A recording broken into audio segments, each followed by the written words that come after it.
Queridos amigos, sejam bem-vindos ao canal Videira Espírita. Meu nome é Cristina Brito e este é o programa Escuta que aí vem história.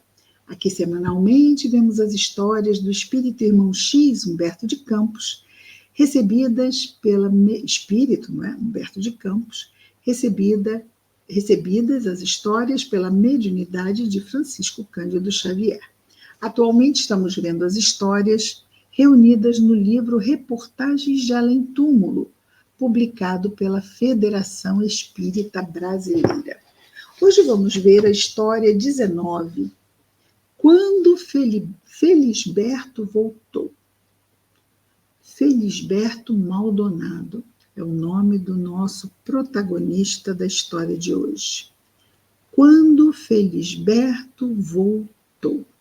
Esse é o título. Vejamos então como nos conta a história o nosso Humberto de Campos. Desde muito tempo, Felisberto Maldonado fizera-se espírita de convicção profunda quanto aos raciocínios, intelectualmente. Não pudera, porém, compreender a extensão dos deveres que a doutrina espírita lhe trazia quanto à melhoria dos seus sentimentos. A reunião íntima do grupo doméstico, onde o intercâmbio entre as esferas visível e invisível se podia efetuar harmonicamente, ou seja, há mais ou menos uns 80 anos atrás, no tempo que este livro foi feito, as reuniões mediúnicas, muitas vezes atividades de estudo também, começavam a se desenvolver primeiro nas residências, eram reuniões domésticas. Depois, muitas vezes, a partir daí, fundavam-se as casas espíritas, ok? Então, é isso que vamos ver aqui, uma reunião mediúnica acontecendo numa residência. Daí, a reunião íntima no grupo doméstico. Então, Humberto de Campos continua dizendo que essas reuniões aconteciam harmonicamente e não dava, então, ao Felisberto razões de grandes críticas, nem questões complicadas com relação à fé. A esposa era extremamente dedicada, sabia dividir o trabalho na reunião mediúnica, onde trabalhava como médium, e também os deveres de esposa e de mãe. E ela tinha uma autoridade moral tão grande que os companheiros gostavam demais da participação dela nos trabalhos, e até mesmo os espíritos, por poderem contar com a sua mente tão reta moralmente, podiam usá-la como um instrumento extremamente fidedigno de lições e mensagens de luz do plano mais alto para o plano encarnado, que era o que acontecia nas reuniões mediúnicas.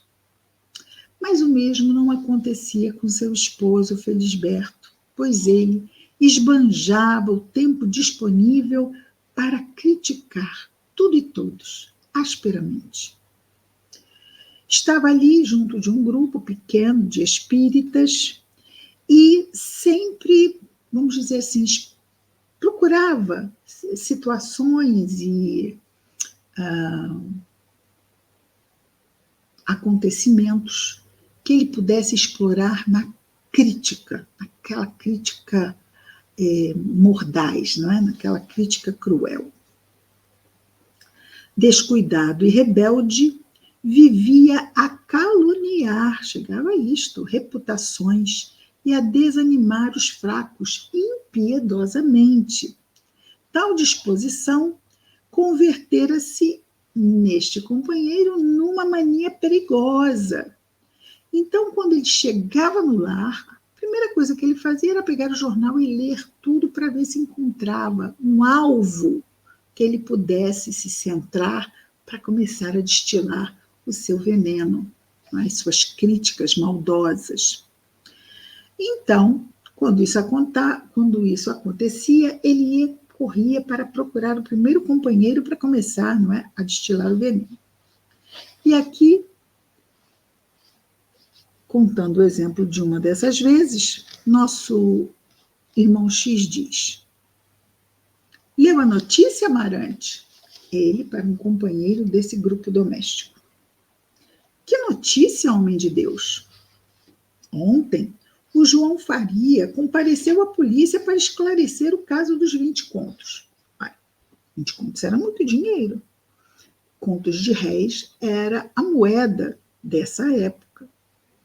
E havia sumido numa determinada repartição, e aí estavam aqui acusando esse João Faria, que era um companheiro de uma outra instituição espírita, que era extremamente também respeitado, considerado. Leu a notícia, Amarante? Que notícia, homem de Deus? Ontem, o João Faria compareceu à polícia. Já vimos isso, não é? Antes que o amigo pudesse se pronunciar, Felisberto continuava de punhos cerrados e olhos vermelhos. Será isso ação de espírita? Sinto-me revoltado com o descaramento. Que cinismo! Quem o visse pregar o evangelho ia dar a ele o nome de apóstolo.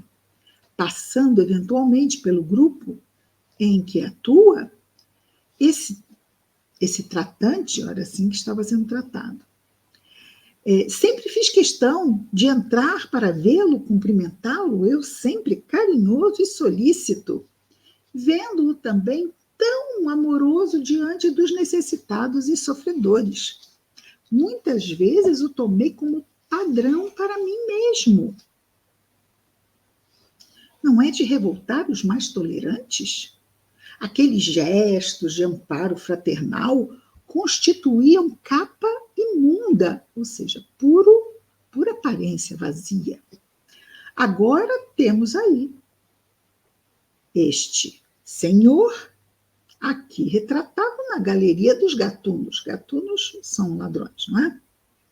Não é isto infâmia e desmoralização para todos nós?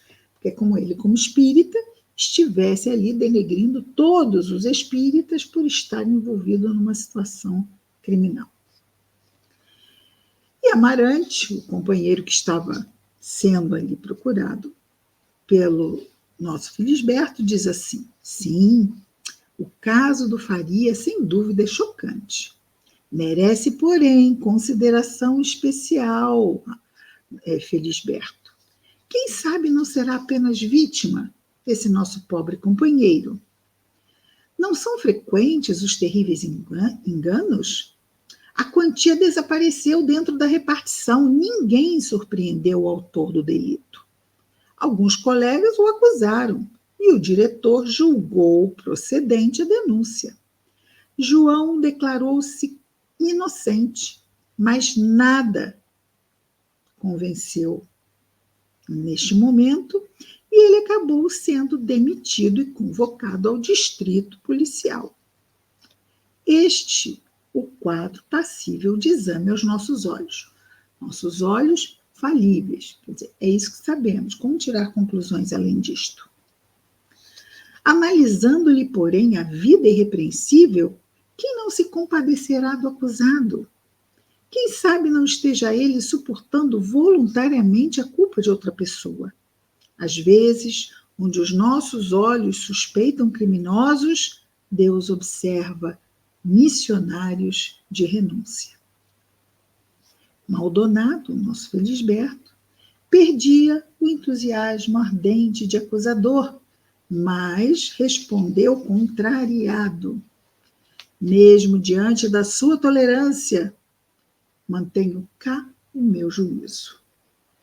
Incapaz de sentir Felisberto a grandeza da espiritualidade oculta, rematava dizendo: se Faria está sofrendo injustiças voluntariamente, então é porque prefere a mentira à verdade. Será condenável de qualquer modo. Antes de tudo, é preciso viver às claras. Embora os conselhos do plano espiritual e a advertência de amigos generosos, Felisberto não se cansava do odioso fermento da crítica e da intolerância. Acusava sem refletir de forma rude. Se encontrava a associação doutrinária solidamente fundamentada, resistindo aos caprichos de companheiros invigilantes, se eles eram mais mesmo rigorosos na observação dos preceitos doutrinários, adiantava desapiedado. Por que conservam tantos patrimônios em prejuízo do bem? Não será falta grave reter tão grandes economias, esquecendo pequenos deveres de fraternidade? É isso. Ouvem-se palavras harmoniosas, mas o coração permanece distante. São todos férteis no aconselhar e negativos no fazer. Felisberto não se detinha a examinar expressões coletivas. Ignorava a luta dos velhos companheiros, cheios de responsabilidades e preocupações.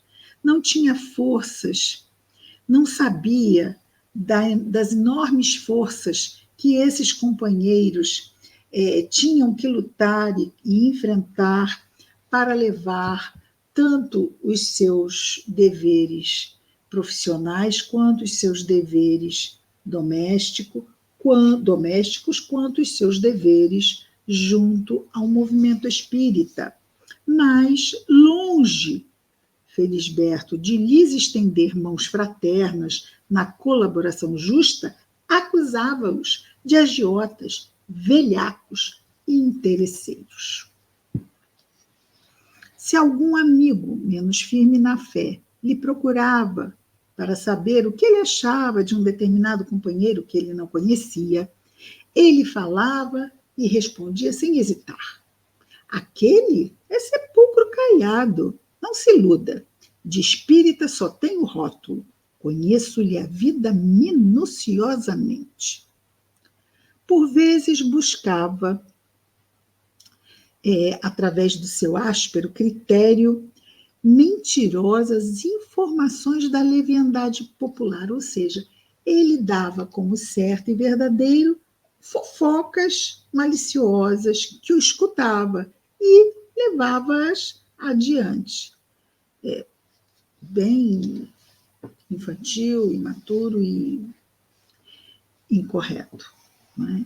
E isso às vezes é sutil, não é?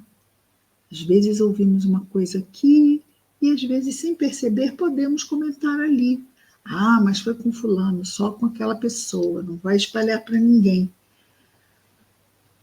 Mas se nós podemos não falar, não seria melhor? E vejamos, isto acontece com todos nós. Às vezes é assim, falamos porque, como diria Jesus, não prestamos atenção e quando vê, já dissemos alguma coisinha pequenininha, uma bobagem, às vezes assim, que não machuca, mas que não é positiva. Pelo menos pode não ser positiva de todo, não é?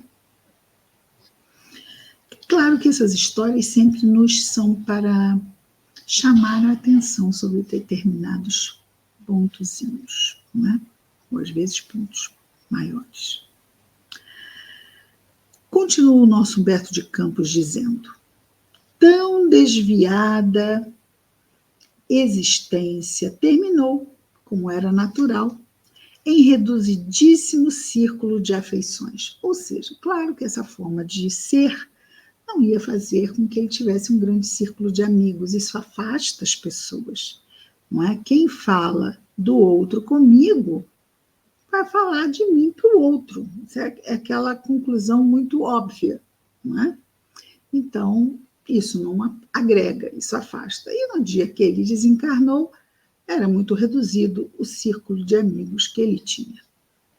Felisberto desconhecera o código da amizade, esquecera a cooperação fraterna, dissipara a força emotiva em acusações e críticas mordazes, não edificara a obra útil e passara na terra à maneira de alguém que somente visse lama nos materiais construtivos que a providência espalhou em abundância nos caminhos da vida. É claro que, às vezes, a própria forma do nosso irmão X contar, ele traz uma situação E ele agiganta essa situação, até mesmo porque isto nos causa um grande impacto. É muito interessante, nós vamos ver assim, um personagem assim, de uma forma gigante, às vezes, num determinado fator, como vemos aqui na história do Felisberto Maldonado. Decorrido algum tempo, continua o nosso Humberto de Campos, reconhecendo o íntimo desejo da viúva generosa, então nos está mostrando o que está acontecendo lá no invisível, com o desencarnado. Fala do grupo que ficou, do encarnado, inclusive a sua esposa. Decorrido algum tempo, reconhecendo o íntimo desejo da viúva generosa, o instrutor espiritual do pequeno grupo anunciou que traria Maldonado na próxima sessão. Prometeu e cumpriu, contrariando, todavia, a ansiosa expectativa de todos. O visitante incorporou-se à médium mais jovem, vibrando em soluços convulsivos, ou seja, ele não veio através da esposa, ele veio através de outra médium, que é extremamente sensato e faz todo sentido, não é?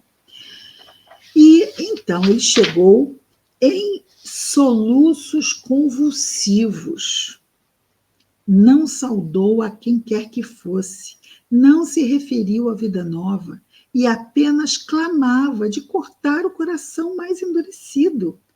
Ai de mim! Quem me restituirá o equilíbrio nos olhos?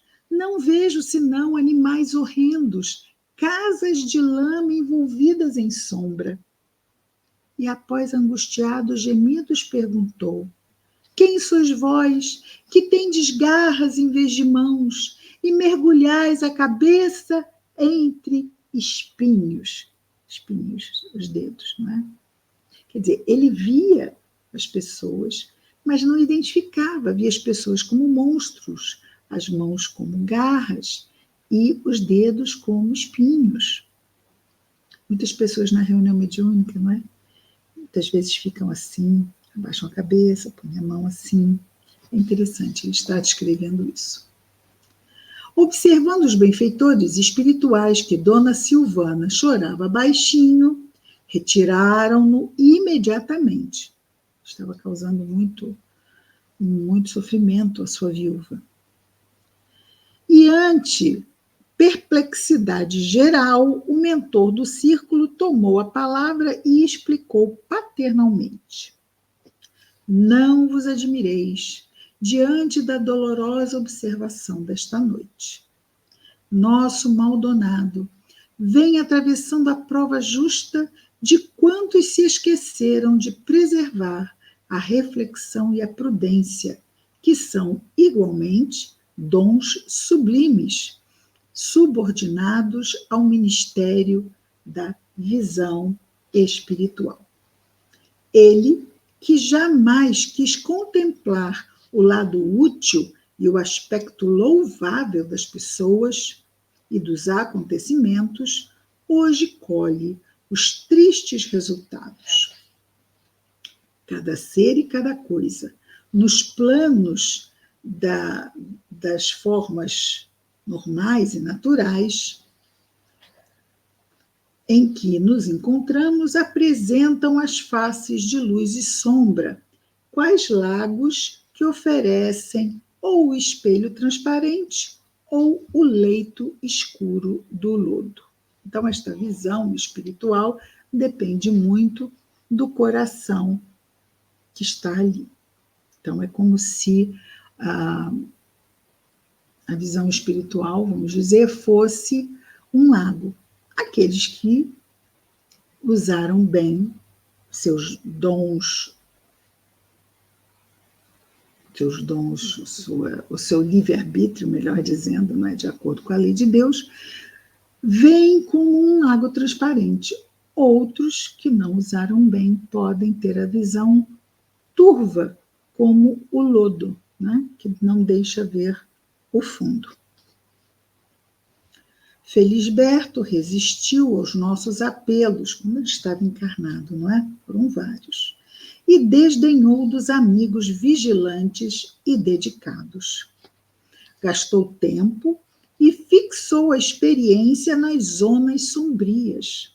É natural que não surja à tona da vida eterna empunhando faróis. Então, é natural que ao desencarnar, retornando ao mundo espiritual, não veja com nenhum tipo de luz, porque ele mesmo construiu enormes sombras dentro de si mesmo, né? Sua visão do mundo era sempre sombria, a visão do outro era sempre sombria, ou até, né, trevosa. Passando longos anos no fundo do lago, sempre calculando, definindo, medindo e pesando a lama, ou seja, enquanto ele estava encarnado, não poderia esquivar-se a furna sem a lama. É por isso que ainda não recobrou a visão perfeita. Munido dos velhos óculos de lodo que ele usou durante a encarnação, vê espinhos onde há dedos, garras em vez de mãos, e sombras onde há bênçãos de luz e sol. A viúva bondosa enxugava o pranto copioso, até que o respeitável amigo sentenciou afetuosamente: não chore, minha irmã. Lembre-se de que a perturbação agrava os males e de que a serenidade os resolve. Isso é muito importante. Se alguém está sofrendo no mundo espiritual, ou sabemos que alguém possa estar sofrendo no mundo espiritual, o nosso desespero, tristeza, o que for, denso, não vai ajudar essa pessoa. É importante que nós oremos com bom ânimo, rogando a Jesus que a ampare, rogando a Jesus que diga a ela que tenha força, que ela é amada. Não nós falando com a pessoa, mas nós rogando a Jesus que seja o nosso interlocutor, que diga a essa pessoa, que vele por essa pessoa, que ilumine o caminho dessa pessoa. Isso é valiosíssimo, não é? Nós sabemos que um espírito sofredor, o que melhor o atende é a prece. Então, a prece, claro, munida de bom ânimo, de fé, para que o espírito possa receber isso. Daí o nosso amigo espiritual ter dado essa orientação à viúva, não é?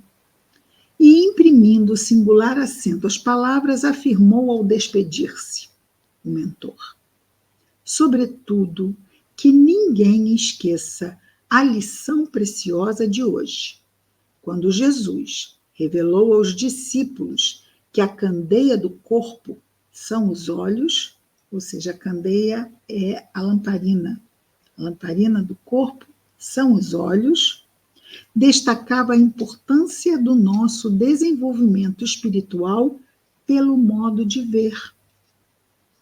Quem se detenha exclusivamente no mal, apaga a lâmpada e foge à colaboração com a vida.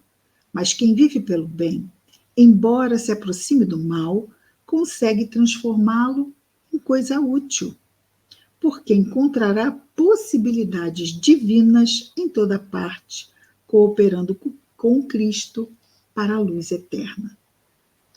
Em seguida, a última observação, fez-se a prece de encerramento.